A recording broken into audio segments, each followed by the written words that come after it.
como é que estão falando de palanque duplo com Lula, se foi Lula que lançou o veneziano? Aliás, a expressão de Gilvan é ótima, viu? Ele falou, Lula está bifurcado. Se João não mover uma palha, deitado numa rede, ele ganhou uma chance de transitar ali com Lula, quando o Alckmin, PSB Nacional, virou vice de Lula. Você vai ouvir uma coisa que eu tô dizendo aqui. João vai estar com Lula primeiro do que veneziano no evento. Eita. É o marido e o amante. Vamos aqui, a gente não tá querendo fazer analogia. A gente não tá querendo fazer analogia, mas a analogia é essa.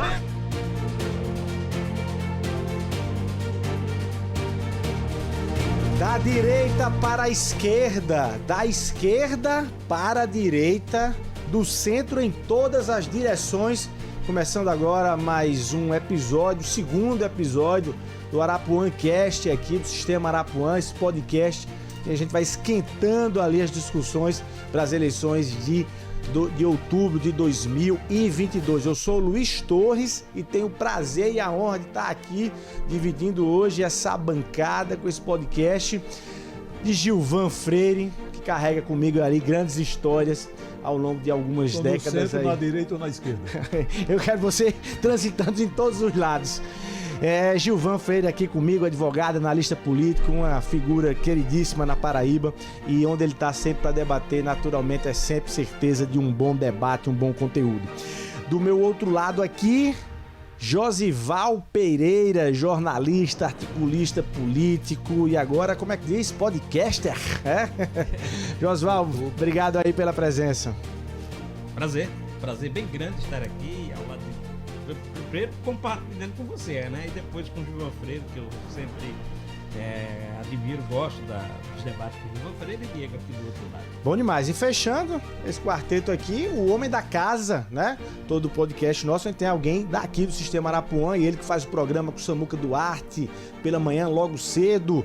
Diego Lima, advogado também, articulista político, comentarista e polêmico também. Diz oi, Diego. Obrigado. Obrigado, Luiz. Aqui novamente na bancada que eu divido de segunda a sábado com o Samuca, aqui das 6 às 8, né?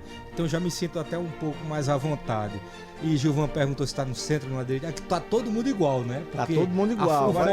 Agora esquerda e direita depende por onde começar. Pois é, exatamente. O formato é bem democrático, o formato da mesa aqui. Eu vou começar a descobrir agora de que lado vocês estão. A primeira pergunta é: vai ter golpe? E se quiserem estímulos, eu dou. Porque, a meu ver, nós já estamos vivenciando um roteiro de golpe. Se ele vai chegar no capítulo final, no grande finale desejado, eu não sei. Mas os roteiros já são. Ou não? Mas se não tiver um golpe, é uma frustração muito grande, porque a esquerda e a direita pregam um golpe. Quer dizer, a direita, nesse caso, um autogolpe, e a esquerda... A direita um autogolpe, né? A esquerda um golpe da direita, né? Mas todos não falam de outra coisa a não ser em golpe. Quer dizer, se pregando o golpe com muita força, se tiver a mesma força das orações e das rezas, então é possível que haja um golpe. Eu tenho a impressão que não. Eu tenho acompanhado muito essas histórias. Impressão ou torcida? Não é torcida não. Eu acho que está acontecendo neste momento, hoje a principal manchete do Estadão, Jornal Estado de São Paulo, de manhã, do jornal impresso, a principal manchete é a manchete sobre um movimento que está sendo organizado em São Paulo, Manifesto pela Democracia, e aí entrou a nata do empresariado nacional, os principais empresários. Você veja aí dois principais diretores do Itaú, que é o maior banco. Aí você tem a Fiesp, a poderosa Fiesp, Federação das Indústrias do Estado de São Paulo, aprovou no final da manhã, por 11 horas, a participação da Fiesp no manifesto. Aí você tem também, por exemplo, o empresário da Klabin, da Suzano, enfim, grandes empresários do país, e aí alguns empresários, os grandes juristas desse país, muitos principais juristas, posso colocar aqui 3 ex-presidentes do Supremo Tribunal Federal, E as entidades vão entrar e a ideia é de que no dia 11 de agosto, que é o dia da criação dos cursos jurídicos no país, seja feito, esse manifesto seja apresentado no Largo do São Francisco, São Paulo, que é um palco onde sempre tem manifesto. Mas isso aí, então Josué, isso é reação, né? Isso é reação, mas isso... Uma reação não explícita, porque provavelmente o manifesto em nenhum canto fala em golpe. Não, o manifesto fala o tempo todinho, não. O empresário não vai aos extremos. Os empresários só pediram para não colocar o nome de Bolsonaro, nem Bolsonaro, nem Lula. Mas o manifesto é assim, por exemplo, se refere aos Estados Unidos, a história lá do Capitólio. Aí eles dizem assim, aquele desvario lá dos Estados Unidos, tá certo, que ameaçou a democracia e tal, não aconteceu lá e não vai acontecer aqui. Aí defende as urnas eletrônicas muito fortemente, quer dizer, a carta toda uma reação é muito fortemente contrário a tudo que Bolsonaro tem dito. Então é muito clara. Mas se a carta, por exemplo, se ela identificasse o golpe, na linguagem, identificasse o golpe, então provavelmente ela estava apresentando o endereço. A carta... Você está dizendo que ela seria direta a Bolsonaro, é isso? Não, mas a carta é direta. Quando ela defende com todas as letras as urnas eletrônicas do sistema de votação nacional. Que é a única oportunidade que Bolsonaro tem de... Vocês têm dúvida? Eu acho que a grande frustração de Bolsonaro com relação às urnas, a grande raiva dele é porque ele sabe que não pode fraudar. Ele sabe que não pode fraudar. Mas não é isso que ele quer. Mas ele quer o quê? Não, Luiz, você... já o roteiro, só o roteiro, já quer o roteiro que eu acho que ele já conquistou. Qual é o roteiro que ele já conquistou? Acho que ele já conquistou. Um pedaço do Brasil, ou dos brasileiros, seja ele grande ou pequeno, aí vocês discutem aí se é grande ou pequeno, mas um pedaço já está configurado. Só existe um hoje. resultado. 30% hoje. Um resultado correto na eleição do dia 2 ou do dia 30. É a vitória de Bolsonaro. Se houver qualquer outro resultado, seja Lula, Ciro, Simone Tebet, voto em branco, voto em nulo, foi fraude. As outras pesquisas estão dizendo que 30% da população não acreditam mais nas urnas eletrônicas. Mas vocês... Que é o eleitorado de Bolsonaro. 3 em cada 10 brasileiros. Mas vocês acreditam que Bolsonaro acredita que a urna pode ser fraudada? Não. Aí não.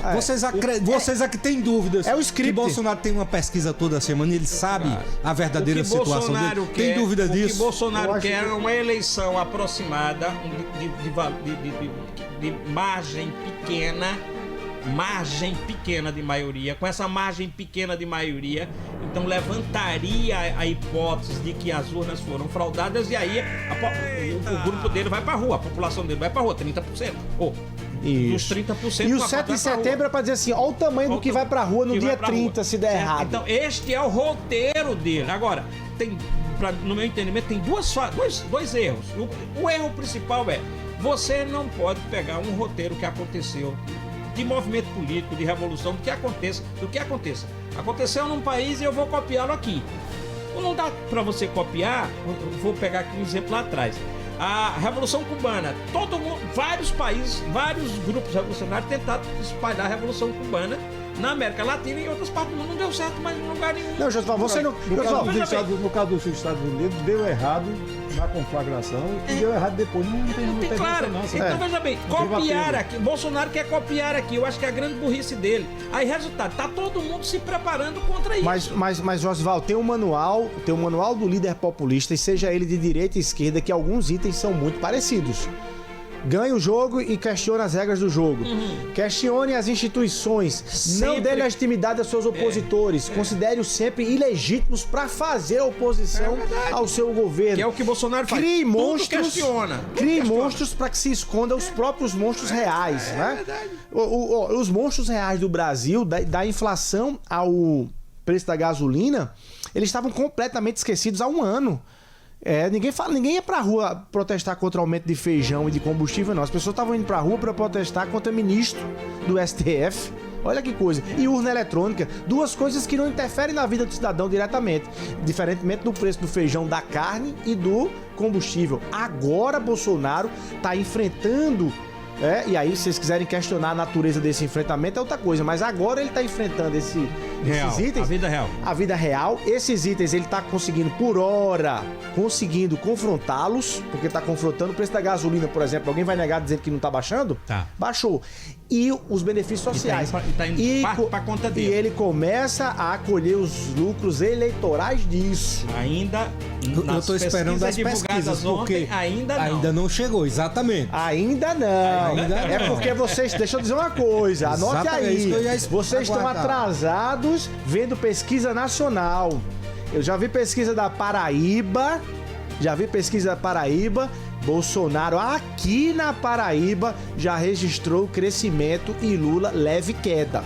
Mas esses números Mas é vão natural que ele Eles vão cresça, sair. não é? Também não é, a Paraíba não é o melhor exemplo, porque nunca foi bom para ele. É, e pequena também, né? E pequeno E- exemplo. Mas O que é que eu acho, Luiz? Bom, eu acho que não, o Bolsonaro não vai encontrar condições para o golpe.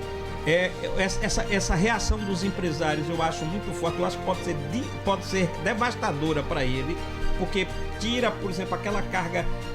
A maior oposição, a maior rejeição a Lula está no empresariado. Então, se os caras vão para cima dessa história das urnas eletrônicas, é como se eles estivessem dizendo que aceitam o resultado com Lula. Tá certo? E pode ser devastador para Bolsonaro. Então eu ainda aposto de que barulho, de que confusão Bolsonaro vai fazer. Mas teve um fato essa semana, a prisão de um militante bolsonarista que se insinuava essa história de invadir STF, de atacá-lo. A prisão, o ano passado, funcionou. Quando Alexandre de Moraes começou a colocar a caneta e o ministro que se aposentou, Celso de Mello, começou a mexer. até o presidente parou. Até ele chorou, Até ele parou. chamou Michel Temer. Só não haverá confusão neste país se o resultado for no primeiro turno. Aí pega Bolsonaro realmente surpresa, não tem como reagir. Resultado do primeiro turno. Mas se for para o segundo turno, e aí, é claro, tem algumas possibilidades. Se de repente houver uma derrota muito, uma vantagem muito ampla, mas se a vantagem for aproximada, muita confusão. Você sabe que isso que você está dizendo aí... Falavam isso de Lula. Isso que você está dizendo aí, quem defendeu foi o autor do livro Como Morrem as Democracias, e ele foi entrevistado pela Folha recentemente, ele disse, olha, eu vejo para se garantir um pouco de fortaleza dessa democracia no Brasil, era uma vitória, era uma derrota de Bolsonaro no primeiro turno para, enfim, dar força à legitimidade das urnas. Agora, essa é a única forma de não ter para a uma gente mudar esse confusão assunto, grande. porque eu quero dar uma guinada aqui no tema, mas só para provocar vocês. A pergunta é de Bolsonaro, viu? Não é minha não, mas se Lula vai ganhar as eleições, qual é o problema de fazer ali de colocar um voto impresso e fazer essa tal auditoria nas urnas? Eu já acho diferente. Se Bolsonaro pode ganhar as eleições, é porque ele está discutindo... Porque ele só ganharia no voto impresso. Sim, já digo em sentido contrário. Você está dizendo que ele está mais dando a imagem, a mensagem de que está perdido. De que está perdido. Luiz, a literatura brasileira, eu estava vendo essa semana algumas coisas, a literatura brasileira sobre urna, sobre voto impresso, desde o começo até o fim dela, é uma literatura realmente de muita corrupção. É o retrocesso. De muita roubalheira eleitoral. Não está mais na memória coletiva, não, mas é verdade. Mas é verdade. Gilvan, você consegue citar casos, né? Citar casos ou não? O de Brizola, nos últimos 40 ou 50 anos, o caso de Brizola no Rio de Janeiro.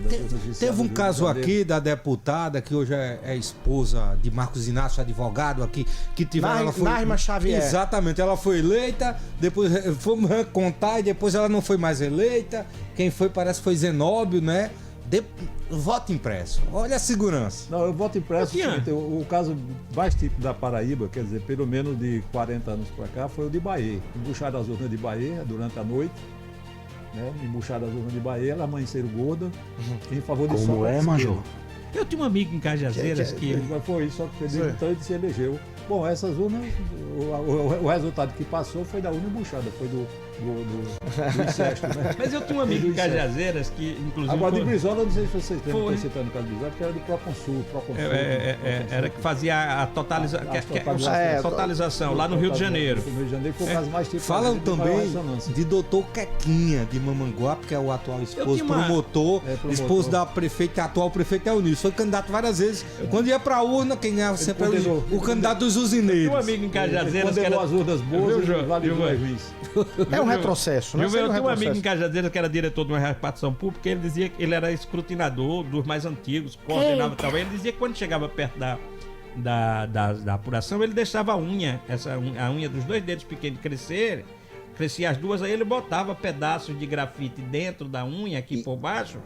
E naquela hora que separava os votos, que as pessoas não conhecem, não sabem hoje como é que separa. Fazia o famoso 1 pra mim, 2 pra tu. Pega os votos e bota aqui e começa a separar. Esse pra esse, porque é branco nulo. Aí ele disse que toda vida que pegava um voto branco, ele já votava lá, já não era mais branco. Pegava um voto do adversário, ele já votava aqui, já tava nulo. Quer dizer que aparece. É porque já teve o chequinho de ouro, como era e agora esse é o dedinho de ouro. Votinho de ouro, esse é o dedinho de ouro, né? Cajazeiras ensinou também a Pareba a ler as cédulas, né? Ele me contava, ele disse que na eleição, uma das mais famosas de Cajazeiras, que apareceu, o Bolso Barreto foi um líder popular muito forte aqui. Então, ele disse que a apuração era 4, 5 dias. No terceiro dia, Bolso estava ganhando. Aí ele disse que houve uma reunião, inclusive na difusora Requezeira, de todo mundo, inclusive com um juiz, que depois virou desembargador, não vou dizer o nome dele aqui, que a família está escutando, e acertaram lá, nós precisamos virar isso. Aí ganharam as eleições, 200 e poucos votos de maioria, e Bolso Barreto denunciando que tinham jogado as urnas dele, da periferia, dentro do açude grande. É assim, então, as urnas, o voto impresso em tudo quanto é lugar, Sempre tinha a história do cordão. Agora, você não sabe dessa história toda, não? Você sabe dessa história do cordão, não? Não. Era a história do que amarrar. O cara amarrava o voto no cordão. Ó, isso aqui Botava na urna e tirava. você leva. Aí este voto que saía, já votado, servia pra pessoa entrar lá fora, o cara comprando. Ó, você vai levar esse. Já tá pronto. Traga a sua cédula em branco e leve essa. Traga a sua. Porque a cédula, o mesário já tinha assinado. Então o primeiro entra com o cordão, né? Vota, tira, né? Aí o cara que vai votar já leva o assinado, toma, já votado. E você tem que trazer um branco. Você trouxer um branco aqui fora, eu pago o voto. Se você não trouxer um branco, bom, vai ter dinheiro. Deixa eu dar uma guinada aqui, vamos falar de Paraíba. Aí eu quero sugerir aqui que a gente faça como os marqueteiros fazem quando começam uma campanha. Eles pegam ali o candidato que eles vão trabalhar e eles fazem uma tabelinha, né? Eles fazem uma tabelinha de forças e oportunidades e fraquezas e ameaças. Resumindo pra gente aqui, defeitos e virtudes de cada um dos candidatos que estão aí e possibilidades deles, enfim, pegarem as oportunidades ou serem desafios. Vamos fazer aqui dos candidatos ao governo da Paraíba pra gente poder dar aí ao nosso ouvinte aí um pouco dessa história. Vamos lá. Governador João Azevedo. O que é que vocês destacariam que o governador tem ali a vantagem? Vamos começar. Ele é governador do estado e é candidato à reeleição. Governo. É o próprio governo. Essa é a vantagem. Fora disso, eu não conheço nenhuma vantagem comparativa. Você acha que só com essa tá resolvido? Eu não digo mas os defeitos podem colocar para baixo isso, não? Não pode, mas eu não digo que seja a única virtude que ele tem para disputar. Mas eu quero dizer que é a principal virtude. Quer dizer, a principal qualidade dele para disputar é ter o governo na mão. É por exemplo, colocar o governo a serviço da candidatura dele. Aliás, em toda a reeleição. Não faz muita diferença que seja João Azevedo ou não, mas em todas as eleições, depois que foi instituído o processo de reeleição, em todas as reeleições, o governo, o Poder Executivo foi sempre preponderante. Como se ele já começasse eu 2 passos na frente. Ele pode perder a eleição, mas ele começa ganhando. Quando o João diz governo, eu acrescentaria aqui que é um pouco ligado a governo, mas é a experiência de João, não só de governo, desses ou dos outros. Se você coloca isso em relação aos outros candidatos, se a história da experiência for pesar na campanha eleitoral, tá certo? João, então, leva vantagem em relação aos outros candidatos. Certo. Eu acho que são duas vantagens. Eu vou citar com um exemplo numérico. Por exemplo, vocês conhecem algum governador que esteja disputando a reeleição, que esteja perdendo agora pelas pesquisas até então apresentadas? Não, tem vários candidatos, veja bem, vários candidatos a governador que não conseguem passar dos 32, 35. Eu estou perguntando se tem alguém na frente deles. E só para ficar nas eleições do histórico passado, apenas Robson Farias do Rio Grande do Norte não se reelegeu. Aliás, ele foi em terceiro lugar, né? Agora todos os outros foram reeleitos, né? Os governadores foram reeleitos. As pesquisas são poucas. Nós estamos falando em 27 unidades. Né? Eu sei, as pesquisas são poucas. O governador de São Paulo, tá mal? bem mal. O Rodrigo Garcia. Mas ele não é o Dória, né? Pegou o mandato Ele também. pegou o mandato, pegou agora, mas eu tô dizendo não é que ele tá bem reeleição mal. propriamente Ele dita. tá bem mal. Ele tá com 11, 12, os outros estão lá na frente. do governo. E um detalhe, ele vai chegar para disputar o segundo turno. Assumiu um dia desse e pela estrutura da máquina, o interior de São Paulo, a estrutura vai colocar ele no segundo turno e olhe lá se não ganhar de Haddad. Sem estrutura da máquina. Agora, provavelmente- João fez bem, João fez bem a Agora- articulação política dele partidária, ele fez bem, ele acertou até agora.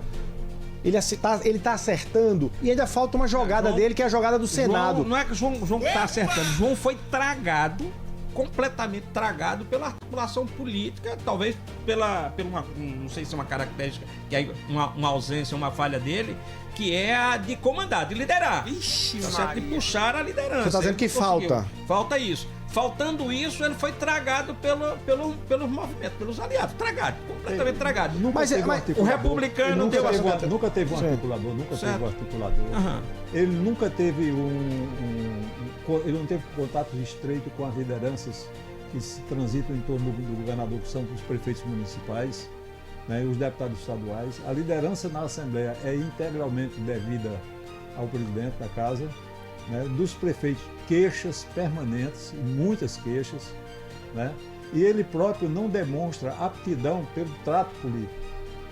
Ele demonstra uma personalidade técnica boa, bem resolutiva, mas ele não demonstra aptidão pelo trato político, pelas relações políticas. Ele não cultiva relações políticas, ele não sabe cultivar relações políticas. Se a gente disser que ele não trata, só pensa porque ele não quer. É porque ele não sabe. entendendo? Ele não sabe desenvolver esse trato. Por quê? Porque ele não foi treinado para esse traquejo, ele foi treinado para exercer missões técnicas, né, e administrativas. Então ele entrou capenga no governo sobre esse aspecto, continua capenga, mas e ele- hoje tem grupo, hoje tem Pronto, grupo. eu ia dizer isso, assim, Tem mas grupo com dividido. toda Tem essa grupo tragando, eventual dividido. inércia que vocês estão destacando aqui, ele não tá terminando com o maior número de partidos de composição, veja não? bem, claro, Beleza? sendo a vantagem. Progressistas, PSD, republicanos. Mas ele não poderia estar muito melhor, não. Luiz, Você acha que em ele conseguiria outubro- manter veneziano, Efraim, Mas em tudo? outubro se falava HWO. Em outubro do ano depois. Em dezembro se falava que não tinha nem concorrente. Veja bem. Romero foi aderir a ele, veneziano era Diego, aliado. mas esse WO não era porque João tava dando show. Esse WO era porque a própria oposição também tava ali. Luiz, veja bem, sem tem saber o que tem fazer, não? Veja bem, tem um aspecto que a gente não pode negar, é de que isso pode até ser um ponto positivo depois que se explorar. João não comanda política como comandava Zé Maranhão, como comandava Ricardo Coutinho, como comandava própria Cássio, história, como né, de comandava cada um. recentemente. Então, João é completamente diferente deles. Os outros chamavam, davam murro na mesa, cuidava Como é? das lideranças, ia atrás, tinha preocupação de perder liderança. João, me parece que não teve muita preocupação, ou não ligou muito de perder. Veneziano vai sair, todo mundo dizia, saiu. Efraim vai sair, todo mundo dizia, vai sair. É como se ele tivesse, não tivesse aptidão para controlar isso, ou tivesse imaginando que isso poderia ser bom, inclusive para as articulações políticas dele, o que de fato acabou não acontecendo. Esses movimentos de grupos tragaram a articulação dele, comeram a articulação dele, engoliram a articulação dele. É tanto que neste momento, por exemplo, ele tem um vice, mas ele não tem ainda. Ele pode fazer um gol ainda com o Senado? Ele pode fazer um gol ou ele só vai ter que cumprir tabela? Não vai não! Eu acho muito difícil por conta das opções que não tem. A única forma já teve mais fácil. seria Efraim Ele Filho. tinha dois, agora tá procurando. O problema eu acho que é a falta de opção. Há uma falta realmente de nomes, há uma falta de opções, uma falta de caminhos, e é muito complicado, muito difícil ele encontrar. Ele teria que encontrar uma pessoa competitiva dentro do próprio esquema dele, o que também não está sendo fácil. Eu acho que há uma tentativa nas últimas horas, nos últimos dias, de tentar encontrar um candidato mas com um perfil de esquerda. Você tem um candidato com perfil de direita que é Efraim, está muito bem definido nisso. O outro, Bruno Roberto, muito definido com perfil de direita. Do lado de cá, muito. Aliás, Efraim de centro-direita, né? Efraim hoje assumiu, eu estava ouvindo entrevista de Efraim desses dias aí, ele está assumindo claramente Bolsonaro. Ele trabalha com duas informações. Eu vou discordar de Gilvan, que desses todos aí, o único de direita é Efraim, porque os outros todos estavam com Dilma, estavam com Lula, o Bruno Roberto, que se diz o mais de direita de todos, estava com Dilma. Não, mas ali por convicção é de direita também. Tava com Dilma, mas por oportunismo. Se você talvez tivesse feito uma conversa com ele, você ia ver que ele era. O PT fez a remissão dos pecados também. O Efraim sempre foi oposição. Dos que votaram em Dilma, né? O PT absolveu, né? Não, o PT mandou quebrar o retrovisor. Mandou quebrar. O que eu quero dizer é que Efraim sempre esteve na oposição, sempre esteve no campo da direita, historicamente. E vou dizer, olha, só para registrar, a informação que se tem é que o governo trabalha sim pela o retorno de Efraim Filho. Mas João não disse que não quer no palanque dele já ninguém... Mudou. Já mudou porque Nossa, João não tem Lula por inteiro. Por que vai dar a chapa por inteiro? Eu acho que essa... João não tem Lula por inteiro. Por que ele é obrigado a dar a chapa por inteiro? Mas todas as declarações públicas dele... Eu acho que ele já tá mudando. Eu acho que ele tá mudando porque ele tá identificando também um movimento de enfraquecimento da candidatura de Pedro. Então ele acha que isso é um momento para ele poder se aproximar de Efraim, se reaproximar de Efraim. Na medida em que Pedro não está dando garantias. Vamos para Pedro. E o PP é Bolsonaro. Pedro na minha... Que é o partido do vice dele. Nesse ponto já tá na chapa. Já está na chapa. Pedro, na minha opinião, vai ser... Vamos para Pedro. Vamos lá. Vantagens e desvantagens. Quer dizer, defeitos e virtudes. Defeitos e virtudes. Defeito de Pedro só a juventude e a inteligência. Isso é defeito? Não, as virtudes. Sim. As virtudes. Inteligência e a juventude. Porque o restante ele não tem experiência, não tem aptidão para articulação política. Fala-me, Nossa Senhora. Aptidão pra... Quem é que faz a articulação política? Mas qual a inteligência dele? Não, ele é preparado. Eu tô falando inteligência em termos de cultura. É uma pessoa mais preparada culturalmente, com maiores informações. Enfim. Se eu disser que em alguns casos, o discurso dele se assemelha ao de Ricardo Coutinho, quando foi candidato lá atrás e falava em fim de cortar isso, cortar aquilo. Privilégios. Porque é o perfil dele de centro-esquerda. Ele tem um perfil de centro-esquerda e está alinhado com força de centro-direita ou de direita. Então isso gera um choque. Ele tem, na verdade, uma performance muito boa. Eu acho que ele tem uma performance boa. Agora, ele não é muito maduro para a idade dele, que é muito precoce. Como é, Major? Quer dizer, ele precisava ser mais maduro, né? Ele não e o discurso dele não é efervescente, não tem, digamos, não tem calor político, não tem muito calor político. É um discurso meio acadêmico para menos, porque poderia ser mais acadêmico e também mais efervescente, quer dizer, mais convincente. Então, o fato dele na questão nacional, na polarização, ele procurar sair um pouco dessa polarização, ajuda ou está atrapalhando? Essa questão, se ele procurar Ciro, eu acho que ele está fazendo uma aventura de alto risco, mas é possível que ele possa até acertar em parte. Ele vai procurar ficar com alguém. Ele ficar com um pedaço, porque Ciro Gomes, eu não sei se vocês entendem desse jeito, se nós temos uma fatia do eleitorado nacional que representa um pouco próximo a 30%, né, que não é nem Lula nem Bolsonaro, então que seria a esperança de se construir a terceira força em cima desse percentual, então eu acho que Ciro está progredindo, não para ocupar esse espaço integralmente, mas para ocupar uma grande parte desse espaço. Então vamos só supor que Ciro descambe para 15% a 20% do percentual, as coisas já ficam um pouco diferentes para motivar esses eleitores. Ele é o maior entre os menores. Ele é o maior entre os menores. Ele é o maior, ele é o mais preparado, mais capaz. Ainda que crie problema, ele cria menos do que Bolsonaro e Lula. Mas essa inteligência, essa capacidade toda de Ciro não tem seduzido nem sensibilizado o brasileiro. Por conta Ciro, da polarização. E o que é que vai fazer essa polarização cair? O que é que vai... A tendência é ampliar. Meu Deus do céu. Pedindo confirmação. Se tem 30% do eleitorado nacional que não pende para Bolsonaro nem pende para Lula... Que queriam a terceira via. Na verdade, as pesquisas de ontem estavam dizendo, por exemplo, o eleitor que mais admite deixar o seu candidato hoje é o de Ciro.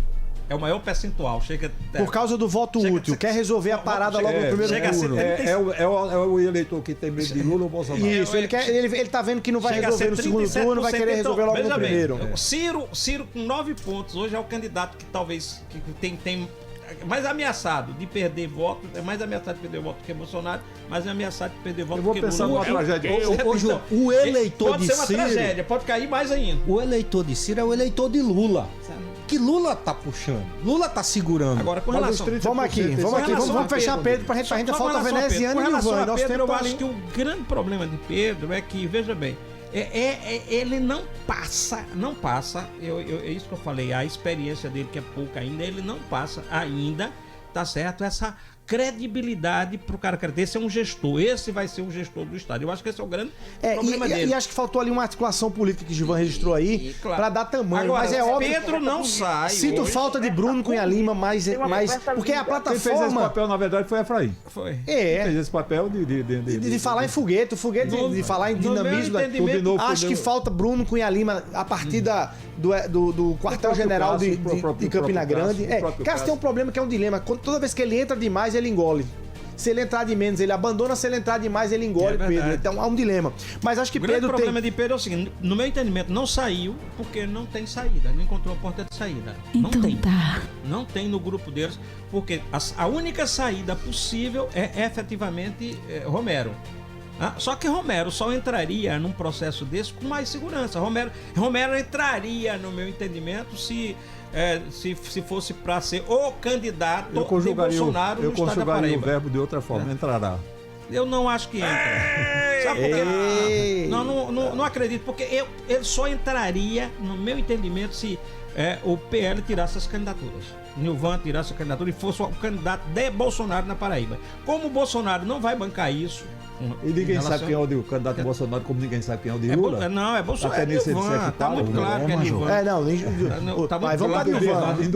O Nilvan, acho que Nilvan foi o que conseguiu isso. Nesse caso aí de Gilvan, eu acho que não tem como discutir mais que o candidato de Nilvan. De Nilvan. Não, de Bolsonaro é Nilvan e ao mesmo tempo de Lula. Só se Lula mudar. Mas de Lula tem discussão. Mas se Lula grava um vídeo que diz que tá vindo na Paraíba trazer a vitória para veneziano, quantos ganham? Acho que só ganha um. Mas vocês desconhecem. Só ganha um. Tem como ganhar 2 governadores? Não, mas é diferente. Ele tá dizendo que vem derrotar João. Mas vocês desconhecem que Bolsonaro uma soltou senha no ouvido de como é, de Campina Grande? De Bruno? Não. De Romero. De Romero? Soltou senha. Soltou alguns dias atrás. Mas não uma fez das características de Lula e Bolsonaro é que, de acordo com as conveniências, eles são dúbios. É verdade. Mas veja bem. Mas Romero não teve coragem. Romero não teve coragem. Não, Romero não entra mais nessa aventura. Esqueçam isso. O Gilvan tá apostando ainda que entra, Certo. Eu digo que ele pode entrar. Eu acho que é o sonho de Bruno Cunha Lima. Acho que é o sonho, porque ele afasta o fantasma de Romero de Campina. Vai virar governador e me esqueça Campina Grande. Precisaria ser eleito. Se não fosse eleito, voltaria com pior pra Bruno. O Romero, mas ele ia fazer de tudo pra Romero ser eleito. Porque um Romero eleito deputado federal, sem ter o que fazer daqui a 2 anos em Campina Grande, é um perigo. No meu entendimento, essa história está resolvida porque não tem saída para Pedro. Não tem saída. A única saída é Romero, e acho que Romero só entraria se fosse com numa composição com o PL, e eu acho que o Hélio Roberto não vai bancar isso, nem Bolsonaro vai bancar isso. Eu acho que esse é o grande problema. Acho que vai ter que entrar. Pegou, por exemplo, o pastor, para a senatória. Você não acha que fica mais fácil dele resolver o resto dos impasses? Não resolve, não. Resolve, não. Acho que é um bom. Mas fica mais fácil, né? Mas o pastor senador de quem? O pastor não. Dele, de Romero. Não, o pastor não entra nas articulações. Romero é candidato a deputado federal. É porque o Gilvan ainda está acreditando que ele é até o dia 5 de agosto. Gilvan Efraim. Efraim, vocês já botaram ele voltando para a base do João. Eu não botei lá não. Gilvan, o pastor não entra nas articulações políticas do Palácio do Planalto. Nenhum momento entrou. Até agora, nenhum momento entrou. Mas porque o Wellington Roberto não deixa. Mas vontade lá dentro tem. Eu digo a você, se o pastor crescer, ele pode convencer Bolsonaro a uma intervenção. Não fazer tem uma mais intervenção. tempo para definir as candidaturas, Gilvan. Que só tem 10 dias. É como a dificuldade de Nilvan. Nilvan está bem o suficiente para não retirar a candidatura dele. Só tem 10 dias. O cara não cresce em 10 dias para mudar esse panorama. Só tem 10 dias agora. Não tem partido de que tenha capilaridade nenhuma na Paraíba. O pastor só tem João Pessoa e um pouco de Campina Grande e o restante. Mas vamos ver as pesquisas. Vamos, calma. Pode induzir cenários, né? Pelo menos nas Sim, pesquisas que eu pode. vejo, Estimulando ele tá a muito desestimular. mal. As pesquisas que eu vejo, o pastor não tá na disputa. Hoje, não sei amanhã. Nilvan e Veneziano. Vamos lá, rapidamente aqui, eu vou começar com isso. Eu acho que Nilvan padece um pouco ainda dessa história da falta de credibilidade para a gestão. Esse rapaz aqui tem todo o potencial, toda a capacidade de ser o governador da Paraíba. Você está dizendo que ele precisa provar mais do que os outros que é capaz. Que é capaz, né? Que tem capacidade de gestão. Esse é o grande problema dele.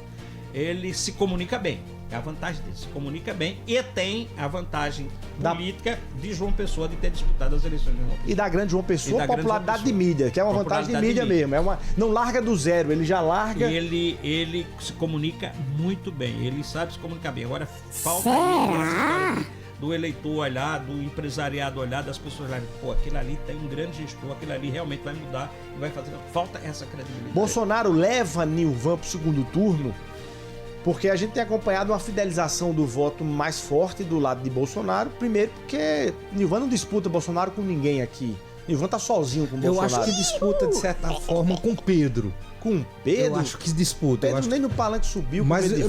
Mas muita gente vota, é como Josval falou, muita gente vota em Bolsonaro e vota em Pedro. Sobretudo a elite. Pedro ganha um pouco do Estado. Porque vê isso aqui, vê a história do preparo. Pedro puxa o bolsonarista. O Pedro tem o voto do bolsonarista esclarecido. Bolsonarista mais exigente. Mais exigente vota em Pedro. É tanto que Pedro, nas pesquisas que eu vi em João Pessoa, ele tem uma votação ainda não grande, mas no meu entendimento, como ele não tem uma penetração em João Pessoa, a família teve de alguma forma, é o bolsonarista esclarecido que deriva para votar nele, tá certo? Vota nele. O eleitor jovem de Bolsonaro, ali da praia, tudo eu escuto, às vezes Bolsonaro, Pedro. Eu acho que vai ter uma, você disse, Bolsonaro puxa, vai depender muito de como essa campanha vai ser feita, de como essas coisas vão ser feitas. Mas, de fato, eu acho que vai ter eu acho que João garante aqui uma vaga no primeiro turno com uma certa vantagem em relação aos outros. E os outros três vão brigar pra caramba, porque estão mais ou menos do mesmo tamanho. Agora, você puxa uma bola aí, você puxa uma bola, o segundo turno para João Azevedo, em ele estando, né, e garantindo ali a vaga dele no segundo turno. O segundo turno para ele talvez seja o cenário mais diferenciado que ele vai encontrar. É muita alegria. Eu não sei, porque eu não sei se essas forças que sobram do governador, que fazem oposição a ele, se elas são as forças confiáveis para um projeto de oposição. Eu não sei se todas são confiáveis para um projeto de oposição. Né? Não, aliás, eu nem diria que são, na verdade. Você está dizendo que elas se conflitam muito mais até do que com o próprio João. Então você veja o caso de Veneziano, por exemplo, e Ricardo, né?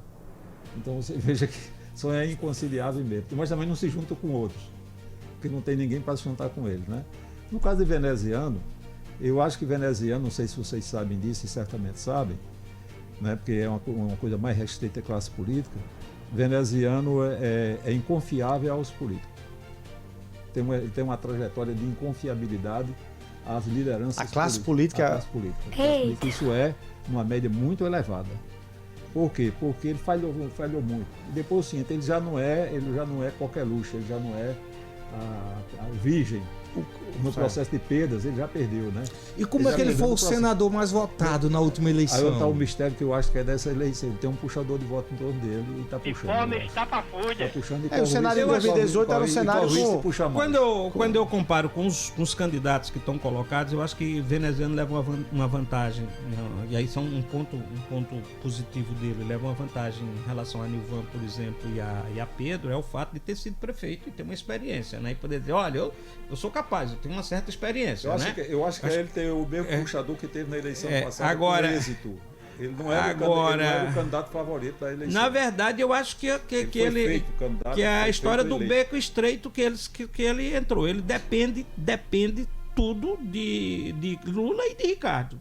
Ele depende Mas tudo isso de não Lula. acaba sendo uma vantagem pra ele, não? Não, mas isso é vantagem. Ele correndo só por esse Mas lado. é dependência dele. Mas é dependência dele. Ele depende tudo de Lula. Quer dizer, se, Eu não diria nem de Lula, embora Lula tenha influência nisso. eu acho que Lula Né, eu acho que porque vai tem- acabar Lula dividindo. tá bifurcado, vai né? acabar dividindo. Mas eu acho o seguinte, ele depende exclusivamente, a meu ver, do prestígio que Ricardo Coutinho está angariando na volta à vida pública depois de perder uma eleição para prefeito.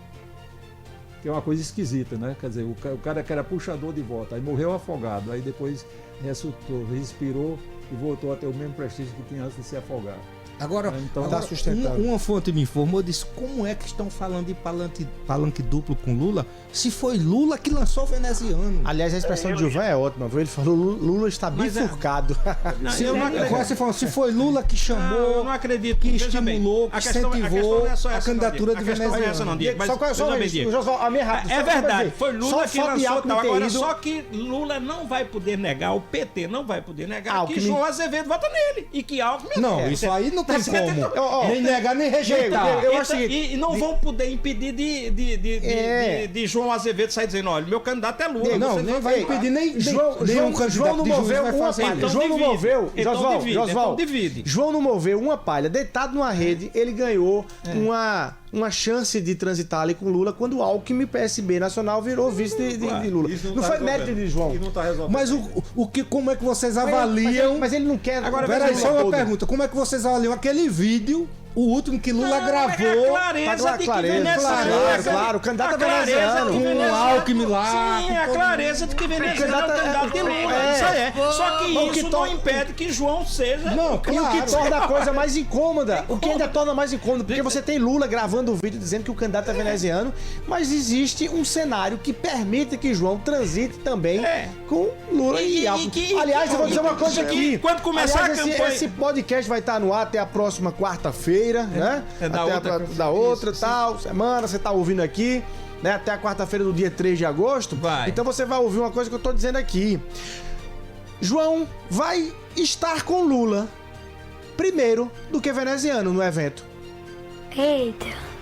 Podia ter rolado até martelada, não rolou porque eu não sei, mas Lula, vou repetir, João vai estar com Lula num palanque antes do que Lula vir para Paraíba. Do que Vai para outro estado. onde- Porque vai ter o lançamento lá de Alckmin, né? A história de Eu não sei Alckmin se isso é prova de É prestígio. verdade. como vice-presidente. vamos fazer um evento? O evento Vai é ter o evento do PSB Um evento nacional com Lula, Alckmin e João Azevedo. Que estão dizendo que será maior do Entendeu? que Eu a, acho que é a fantasia. convenção do PSB deverá ser maior do que a convenção do PT. Eu acho que Tá certo? eu acho que isso é fantasia. Nem tira o desprestígio que João vai sofrer com isso, né? Nem aumenta o prestígio. Porque para aumentar o prestígio ele deveria ganhar veneziano nessa disputa, né? Isso. ele não vai De ganhar. Lula chegar aqui e dizer, meu candidato é João. Não diz. Não diz. não Também diz. não Só que diz. nessa disputa não precisa Olha, dizer. cá pra nós, tá virando constrangedor uma insistência do cara dizer, eu quero ele, e o cara diz, não, eu Não, quero mas outro. não, aqui pra nós, João tem sido elegante até agora. É, ele João sempre diz: eu não vou disputar palanque.